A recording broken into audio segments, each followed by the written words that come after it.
Quick disclaimer before the start of the video, I'm using a new mic, Blue Snowball, so if you hear any bumps like that, or if you just hear anything like that in general, then just keep in mind that this is the first time I'm making a video with this new mic, and if it sounds weird, then I'm probably just going to learn how to use it better in the future, I guess.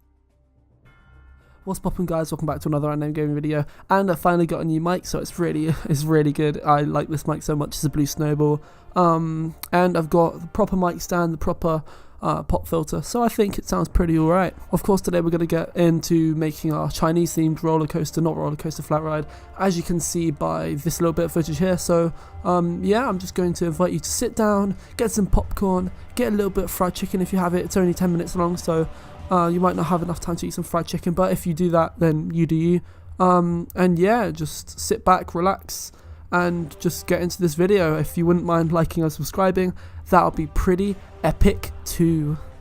That's the cringiest thing I've ever said in my life. So as you can see in this flat ride, yeah, we're just going to be building around it. I do change the flat ride up because I realise it's impossible to build a flat ride around this ride because it goes all the way around, it goes upside down, and it would just take too much effort. So instead I decided to spend 6.5 hours theming a Zamperla disco, which in hindsight probably wasn't the most time efficient idea, but it turns out incredible, and I really want you guys to see how it turns out, and I think it turns out really well. And along with making the flat ride, of course, we put it into our park and we start theming around the Chinese section, because I decided to give the sci-fi theme section a miss until the next few episodes, because even though the park's getting really cluttered and quite laggy, I think I really wanted to do the Chinese themed area.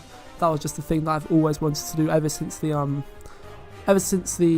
World Fair DLC pack got introduced into the game. I thought, yes, I am going to do a Chinese themed area, and that's exactly what I'm doing. So yeah, of course a lot has been happening with me. I have actually decided that in the next few time, in maybe Easter time, I'm going over to Fantasialand again, and I said I'm not going to do vlogs, but this time I'm going to bring them back, and they're going to be better than ever. I'm actually going to edit them this time. They're not going to be that cringy, I hope. They're not going to be boring, drawn out, anything like that. They're going to be top quality vlogs, and going to get some content out from America. Going to go to Cedar Point, Magic Mountain, Carowinds, maybe even Dollywood.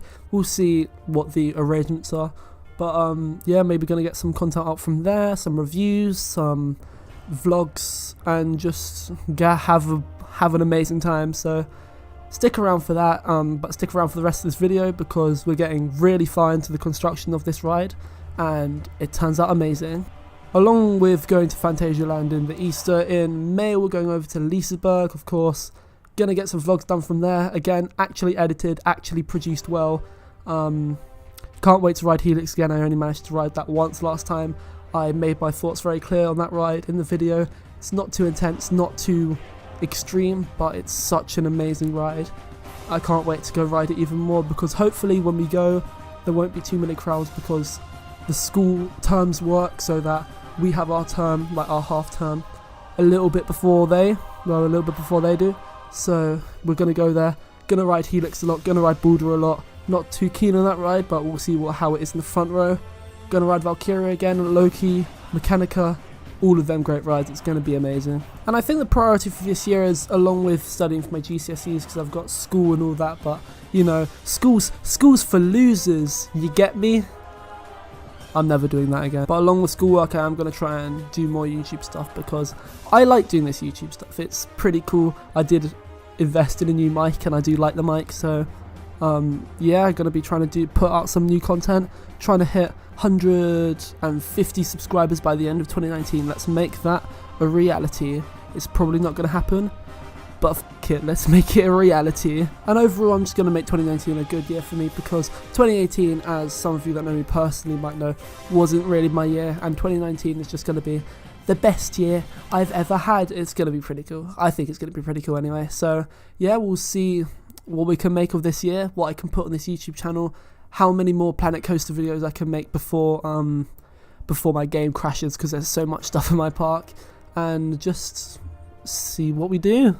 But anyway, moving on to more mainstream theme park news, there's been a few more rumours from Universal Studios Islands of Adventure. So they have recently semi-confirmed their new Jurassic Park roller coaster, and unlike what I said before about it being a clone of Flying Dinosaur at Universal Japan, we think it's actually going to be a Intamin launch coaster like Taron over at Phantasialand, one of my favourite roller coasters, if not my favourite roller coaster in the world. And if you see the concept layout picture here, it looks like it's going to be a huge ride, going to have a really compact section around the Discovery Centre, and I think it's called the Discovery Centre, the Jurassic Park, Jurassic World Centre, and then it's going to go out over the lake, going to do a massive turnaround over the lake and come back.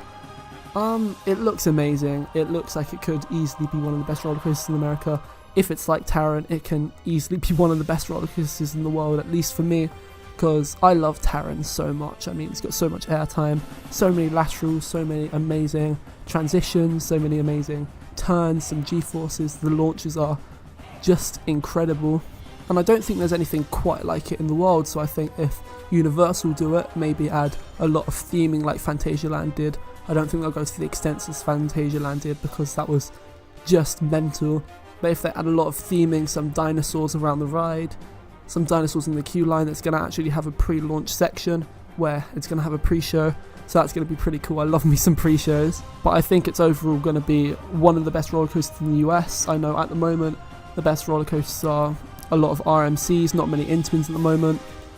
So Steel Vengeance, Twisted Timbers. Then we've got some B&M Hyper and Giga coasters like Leviathan, Fury 325, and then we've got some of the Intamins like Millennium Force, Intimidator, stuff like that. And I think it's really good Intamin coming back into the US now, because they really stopped producing roller coasters in the US to go over to China. They made some amazing things in China, but they need to really hit home more with the US market, because that's one of the biggest markets in the world for them. And while theme parks in China are massive and they have a massive draw for theme park companies, I don't think that they have the sort of support as the US parks do, because US parks have probably the biggest fans in the world, along with British amusement park fans, which are absolute fanatics. The US enthusiasts love their parks, they love their like really staple amusement parks, and I think if Intamin invest more in that, then Intamin stocks will go up, like Intamin's like appeal will go up for making bigger and better rides, and just the US parks appeal will go up because they've got those bigger and better rides. Now I know I've rambled on a lot about random bullshit I probably don't care about in this video, but that's just stuff that I think, you know, that's just stuff that I think is important in this industry, in the theme park industry, because I intend to work in the theme park industry when I'm older. But yeah, talking more about this ride, particularly the one that I'm building, it's just a Jin Dynasty China Palace themed ride. It's inspired a lot by the China sections in Phantasialand and Port Aventura, things like that, and I think that's really what my China section is going to be based around, more around the one in Phantasialand, because it's quite small, quite compact, lots of hidden rides in Phantasialand. There are like 5-10 rides in the China themed area, but they're all really small and really compact and hidden.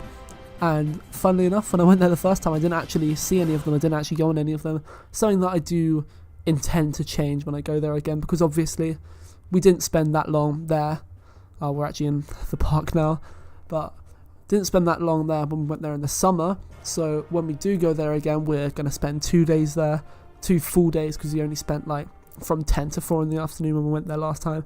Was still enough to do a lot of the stuff, but not quite to do everything that I wanted.